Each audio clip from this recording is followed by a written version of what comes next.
Kenya's music icons. My name is Freshly Mamburi from Kenya. John Katana is my name, band leader, Them Mushrooms. Hi, my name is Eric Koinaina, and you're listening to KBC English Service. Hi, I'm Odera, and you're listening to Kenyan Artist right here on KBC. What's up? This is Nameless. And this is Wahoo, and we are the M's. The M's, baby. This is Awilo Mike of Jamnazi Africa Band on Kenyan Artists on KBC. Hey, what's going on, people? This is Why the Lion. I'm hanging out with Jonah Bongo Jr. on the Kenyan Artist Show. Keep it right here, KBC English Service. Lights it up. Respect. From Benga to Rumba, Kapuka to Genge, Gospel to Afrofusion, Jonah Bongo Jr. speaks to the most influential Kenyan artists on KBC English Service.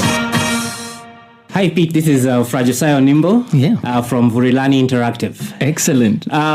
Nice to meet you guys. Yeah, wonderful. And let's talk about technology. Yeah. Web technologies in not just your music, but do you use it in your ministry at all? Absolutely. I like to call myself an innovator. I was one of the first people in the country to go into the digital space for digital music. Okay. In 1990 when my first album came out. I think to me that was one of the first, in fact, if I remember, the first album to be recorded on a digital format. Because everything at that time was analog. But in 1990, I was one of the first people to come out with an album that was recorded in the digital space using computer technology and so on. Which at that time, the internet was being invented, but we were sort of trying to be ahead of the time. And I've constantly really tried to keep up with whatever innovations are happening. Going from analog to digital, going from just digital recording to MP3 formats and so on, from digital downloads to now streaming. And all of those innovations have their complications with them. So you can imagine someone like me who grew up in the era of records and cassettes. Yeah.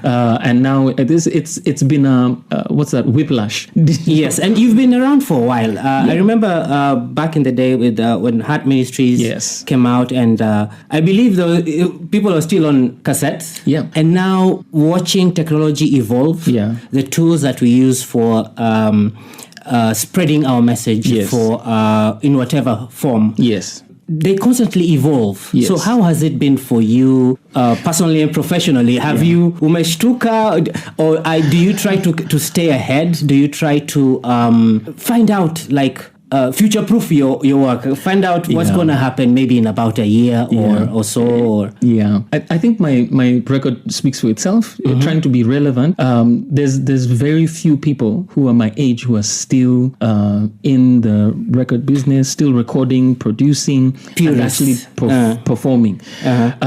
But in a way, you'd like to say I'm a purist from a philosophical perspective. Okay. But in actual practice, the reality is I am definitely, jumping on all the new technologies and what have you. From instruments, you're talking about the innovations where the instruments are concerned. Before, like I said, you go to a studio and you'd have this big reel-to-reel. In fact, even just conceptualizing it for many of our young listeners conceptually it's a problem, because what is that? What is reel-to-reel? Google is your friend.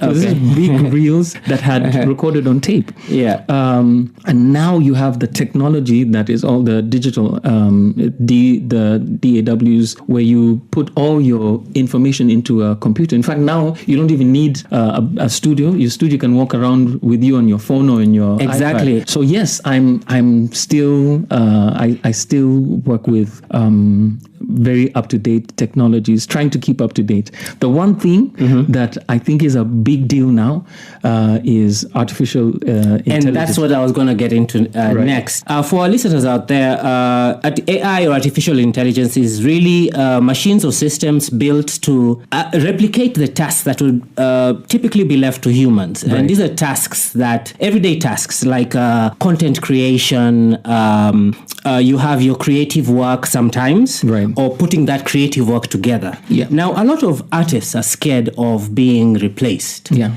rightfully so. Rightfully so? Yeah. I don't think so. Yeah. I think the people to go first would be the producers, because there's a reason why I would go out and get a Heart Ministries record, because as a brand, they appeal to me, or another artist. There's that creative something that artists have that make them different as a brand, make them more attractive creatively. Is that about to be replicated even with the best models out there? Can we not tell the difference between an artist that we've listened to from forever and AI created material? So this is my big debate with this thing, that AI to me fundamentally removes the soul of the music. If you listen to AI created music, now for most people, some people can't tell the difference, but I think I can. But the machine technology and learning is going to get better. So the difference between the AI music and actual music is going to the gap is going to narrow. But here's the basic thing for me, and there are some fundamental principles. The fundamental principle is, what is the AI using to learn? It's actual musicians.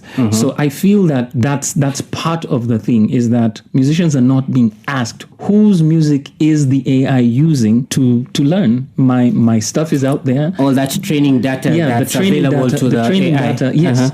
How is the AI learning? It's learning from actual musicians without compensating those musicians. So that's one of the big problems for me.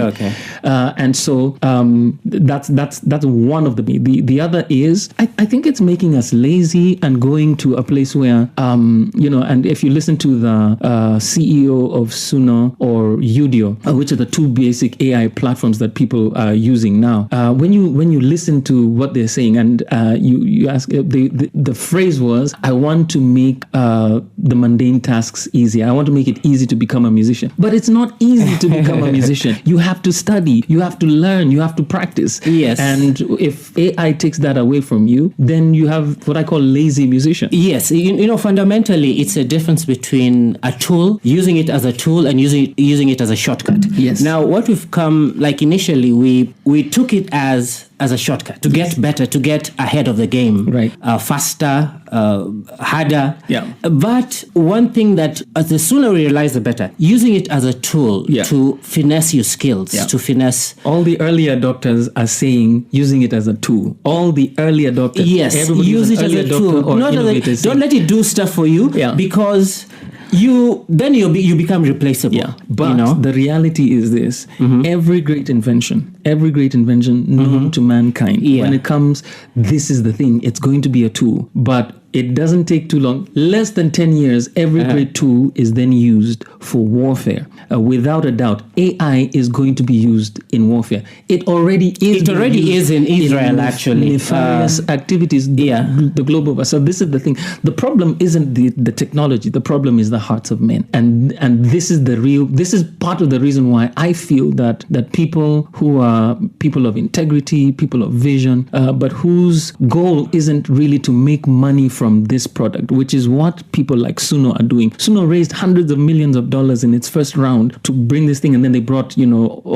producers like Timbaland on the platform. But this is not. He's not saying this is a great tool because it's a great tool. He's saying it's a great tool because they're paying him to say it. So to me, I feel that that's the big conflict of interest. That we have to be at a place where we're saying, where is the place for the person? Because what you're going to have is a situation where the person who has no access to AI and the complicated tools which are in the global south, the people who don't have access to those things are in the global south, and they're the ones who are going to be left out from this techno-feudalism. I think Yanis... Techno-feudalism. That's what I call it. Yanis Varoufakis talks about this, the former Minister for Finance in Greece. He talks about techno-feudalism, and we have to be careful that some of the things that we're doing is excluding an entire 2/3 world from access into this is, who do you have? You have these tech bros who are now friends with some of the most powerful leaders on the planet. Exactly. And that's what's driving this thing. And the exclusion that comes to the people who have no access to these tools is the person who is in Mandera, for example, who still wants to be a musician, can sing, can play the instrument. But they're excluded. They're excluded. And this is part of the danger of AI. Okay, speaking of hearts of men, we've been looking into ethical AI. AI that has boundary, it hard stops. But ultimately, fundamentally, who builds like you said, who builds this AI? It is. This is KBC English Service from Nairobi. Your station with your choice of music, news, and information. This is KBC English Service.